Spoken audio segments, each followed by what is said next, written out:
have the capability to team fight against Twisted Minds, pero Moskov? Okay, kukulong ba dito? Okay, Brusco, pumasok na agad. Itong si Escalera, nakaisa na ang Twisted Minds. Si Kiko ay to the rescue ng sinulungan ni James. Pero mapapatay kagad si Ioplane. Isa sa mga main damage din nila, same with Escalera. Nakakadalawa na kagad dito ang Onyx Philippines. Mula dito kay Ioplane. Escalera? Sasalubong na kagad. Flicker na force na kagad. Dito ni James, pero pumasok na si Brusco. Napuruan kagad si Haji. Tanong si Escalera, hindi niya na naligtas. Itong si James ay mamamatay din. Ngayon si Kiko ay kailangan na rin lumayo. Pero masakit yung damage siya. 1 plus turrets. Kelra? Tatlo yung lumalaban! Kelra! Labanan niya ata ito nagamit yung Purify! Kelra! Mga house play!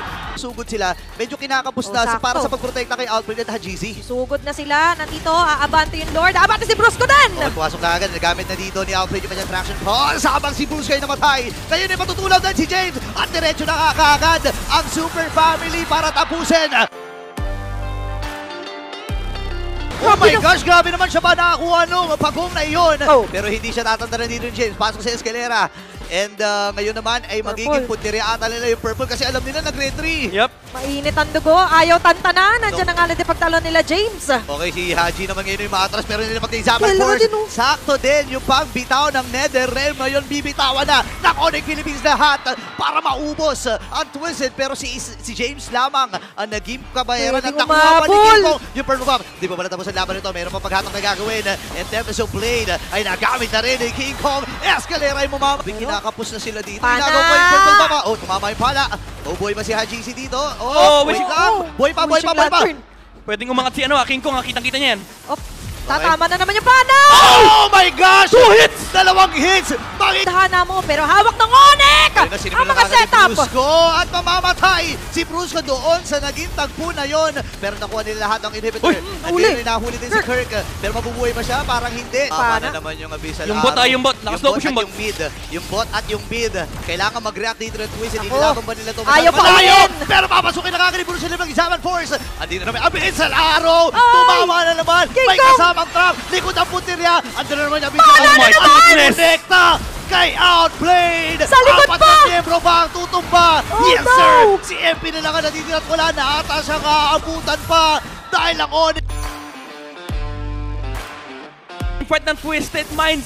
Iba si Kirkitek! Ayan na naman, na-activate na naman. Anong angulo ba yung gusto mo? Ayan na, nakakuha na ng 2 kagad si Outplayed dito pero kaya Onyx King Kong nakita si King Kong. Kailangan niya lumayo dito pero shadow kill. Oh my goodness! Nanigaski din pre, MP na King!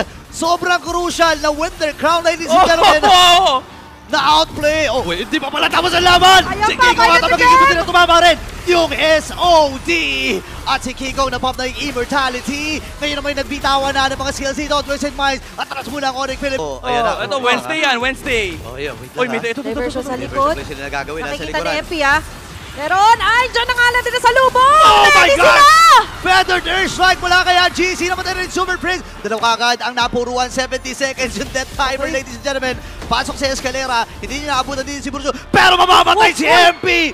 Mamamatay si MP sa kamay ni King. Uy! Bumalik! Bumalik siya dito. Escalera. Pwede bang abutan? Walang Immortality ngayon. Nakabili pa ng Immortality pero sakto din yung Wind of Nature. Oh my goodness, King Kong! Nakatakas pa si GC magiging King Kong! Flicker ay nagamit din. Bitaw ng Feathered Airstrike. Pop yung emo. Yung mga minions sa gitna. Winter Crown pa rin. Sabay pili ng Winter Crown. Makakatak. Walang wave clear. Walang wave clear. Hindi ba nila kakayanin ng depensa na doon? Ang SOD hindi matatama pero nandyan na ibang miyembro ng Twisted Minds. Wala pa silang wave clear dito. Vengeance Flame Grabe para naman wala makalapit. Super Prince, nag-aantay na pagkakataon para itulak ang mga miyembro dito ng Twisted Mind. River Manipulation na gamit na. Si Kiko pa rin magtatagumpay. Ngayon pasok si James. Tutulak siya dito. Brusco, napop na Immortality. Atras muna si Super Prince. Flicker as well ay nagamit. Buhay ang Super Fam. May kasama silang Lord. May ulti na naman, grabe. Maximus James! Di ba tatapos ito? Si Super Prince ay namatay. Atras na muna dito si Kiko. Kaya niya ba makasurvive? Pop Immortality. Makakabili ba dito ng Winter Crown? Hindi na siya nakabili. Oh no! Pero yung loot sa taas pa dumaan. Okay, pwedeng salubungin ito ng Twisted. May wave sa mid May wave sa mid. May makapal yan. Ay, pwede ito pero at the same Escalera. time, Onyx Philippines, kalmado lang. Nandiyan pa rin sila Kelra, Brusco, and Kirk. Ako, pwede ata nila tapos ito. Si Kelra ay kailangan ng umatras. Tower lock! Bibase lang na ang Twisted Mind. Hindi pa tapos ang laban. lumalabas na tayo sa punto ng game na yung Irtel ay sobrang hirap patayin. Kaya pag tinignan mo yung lineup dito ng Onyx Philippines, wala na nga sila sagot sa Ling, wala pa sagot sa Irtel. At ngayon, hahabol sila, James and Escalera, of the 3 members. Kuna talaga. Naku, tinamaan din ng stun na Brusco ay nakakuha ng kill. Habang Tempest of Blade, nabitawan na nga rin. Oh! Tumama isa. Ay, grabe. Kill sa may top lane, or even if hindi na naman patay si Killer, at least force to purify. And ito na nga yung susunod na plano nila, kaso walang energy si MP the King, ha? Wait lang, ha. Okay, si Kelra ngayon, kailangan matras. Gamit yung kanyang Purify. Pilit na to. Super Prince, naku, medyo pilit nga talaga. Nakakuha si Kirk ng kill. Even yung Revitalize ay nagamit na the Force dito ni James. Ngayon, isasalubungin na siya ng pamilya. Sabi niya, Pero it's a bit too late kasi nandiyan aray. na nga sila Kirk. Aray. Tapos pagpasok pa lang Aray! nila kay Aray! Kirk. ang hilit ng buhay. Oh my gosh, grabe din Sonata. Patay kagad. Ito nga si Outplayed at mababasag na rin nila yung Torres sa gitna. Nahihirapan na ang Twisted Mind mag-react. Grabe no, simulan mo King kung tatapusin ko. Galing Aray! ang ball! Aray! At ngayon, tinatapos yung mga buhay din nila. Grabe naman yung ratsyada ng mga bullets dun. Aray! Babawi ata si MP the King, ha. Mamamatay din si Kera. Tatakas si MP. Pero bumaba kasi yan. Alam nilang bumaba Grabe. Alam Another wave of defense para sa Twisted Minds. Sayang. Pero Onyx Philippines, kita mo naman, tuloy-tuloy lang yung pagbabante ng mga wave na dala-dala nila. Nagpa-farm pa nga si King Kong eh. Oo nga, ayun, tinawag na siya. Pre, pwede na tayo King pumasok. Kong, King Tawag Kong! si King Kong. Naku, tinahin Oh, na no! nakakatapirmahan. Mamamatay ang dalawa. Magiging tatlo pa nga ba? Nakabawi din. At si MP na lang ang natitira. Ang pamilya ay sumisigaw na dahil sila mag-advance sa next round.